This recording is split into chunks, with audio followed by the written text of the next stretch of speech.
In the last section, when we were working with the percent equation, we were looking for the same amount in every problem. That is, here's our percent equation, and in all cases we were looking for the amount. Well, in this section we're going to change the item in the percent equation that we're after. Here we're going to do this kind of thing. What percent? We're going to find percent here. What percent of 50 is 10? And we're going to approach the situation in much the same way. That is, we're going to go from an English sentence into a mathematical sentence, and then we're going to solve that mathematical equation. What percent? We just need a variable to stand for that. Let n stand for that. Of means times. 50 means is equal to 10. And now we'd like to find the value of n that will make this true. Now, we have seen a situation similar to this before, but we're just getting into the notion of solving equations.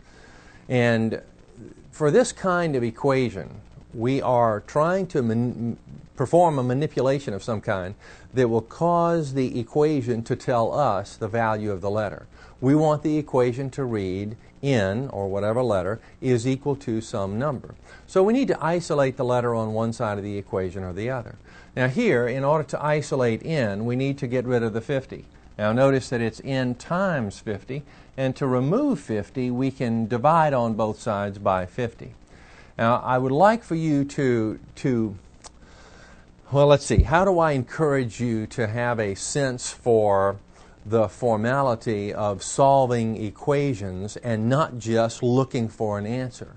You see, the tendency right here is to learn very quickly what we're going to do and in order to get an answer, and then do that every time and be able to say, well, I get the right answer, why do I need to show that work? You see, that kind of thing.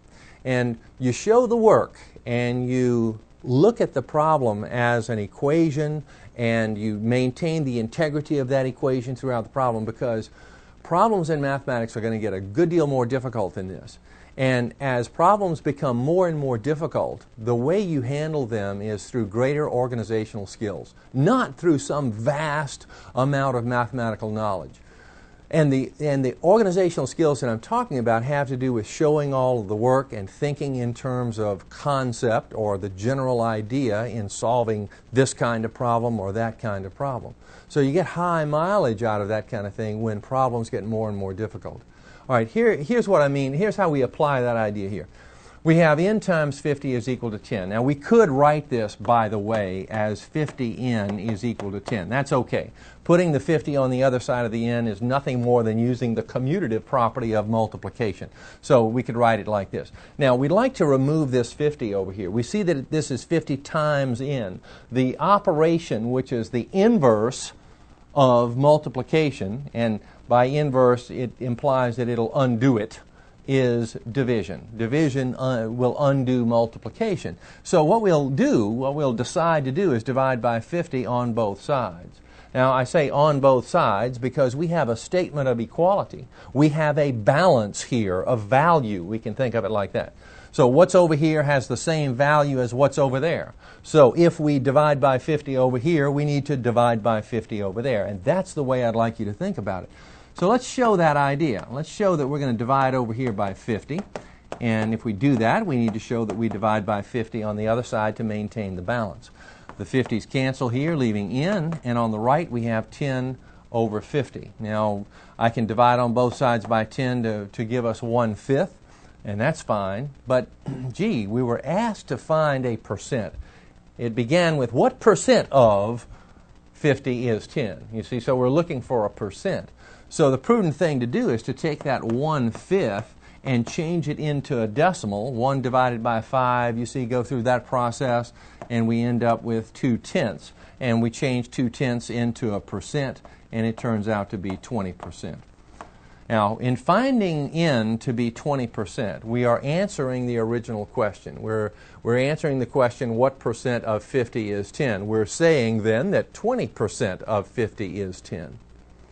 Here's another one, and we approach it the same way. What percent of 24 is 18? And go through the interpretation process to set up the equation. What percent, some letter, of means times, 24 bring down, is means is equal to, 18. Now we have an equation to be solved. We might want to write n times 24 as 24n. You may not want to put this step in, and it's okay to leave it like this, and then from here divide on both sides by 24 to get that nice convenient cancellation. But here's what we need to show. We need to show that we're going to take the left side of the equation in one of these forms and divide by 24. And if we do that on the left, if we divide by 24 on the left, we need to divide by 24 on the right to maintain the balance of the equation. The 24s go out here as expected. We're left with n. On the right, when we divide 18 by 24, we get 0.75. We change that into a percent form in order to answer the question posed in the problem. All right, so this is the format that we're going through. Here again, what percent of 2.4 is 0.6? What percent n of means times 2.4 is equal to 6/10. And so we have 2.4 times n equals 6/10, and away we go. Now I've stopped right here. We're going to pick up the problem right here because we know that in the past, we divide by the number next to the letter, basically. And that's what we're going to do here. We're going to divide on both sides by 2 4/10. So we're going to show this. Now these will cancel as expected, leaving n. And now we go to the side and perform this operation. 6/10 divided by 2.4. Oh, that's 2.4 into 6/10. So we want to go over here and show this. Now this is an important part of the demonstration of your solution. And I want to call it that. You are demonstrating how to solve this problem and how to solve this equation. And whatever you do to accomplish that task is part of the demonstration of your solution. You see, there's a tendency sometimes on the part of students to scribble this in the margin or something like that, to not show that as though you're proud of it. But you want to show it. It's part of the solution process. And so it needs to be illustrated in some way that's not just scribbled in a margin or something like that. It's part of the demonstration of the solution. That's the idea. Okay, we're dividing by 2.4. We move that decimal point one place over, move this one place over, straight up into the answer, add a 0 or 2, and away we go with the division. 24 into 6 won't go. 24 into 60 goes, let's see, maybe 2 times. 2 times 4, 8. 2 times 2, 4. Draw the line and subtract. 8 from 0 won't go. Borrow from the 6, it becomes 5. The one that we borrow makes that 10. 10 minus 8, 2. 5 minus 4, 1. Bring down the next digit, and away we go. 24 into 120 goes, I think 5 times. 5 times 4, 20, carry 2. 5 times 2, 10, and 2, 12. It goes evenly. Oh, happy day. So we get 0.25 as this quotient. We come back over here then. This is 0.25, but we want to express this as a percent, and the percent is 25%. So we are answering the question, 25% of 2.4 is 6/10. This next problem says 6 is what percent of 250? Notice that this problem is similar to the ones that we had before, except that the unknown percent is to the right of the verb, you see. But it's no matter. We just interpret what we see before us. 6 means is equal to. What percent? Some unknown quantity like n. Of means times 250. You see, we approach it exactly the same way. It's just the unknown is on the right. That doesn't make any difference. Our concept for solution is to isolate the letter regardless of which side of the equation it falls on. All right, we want to get rid of the 250. We could write this as 250n, or we can leave it just like it is.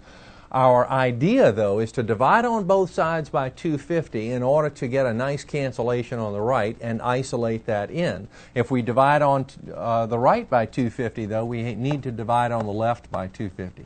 So we show this.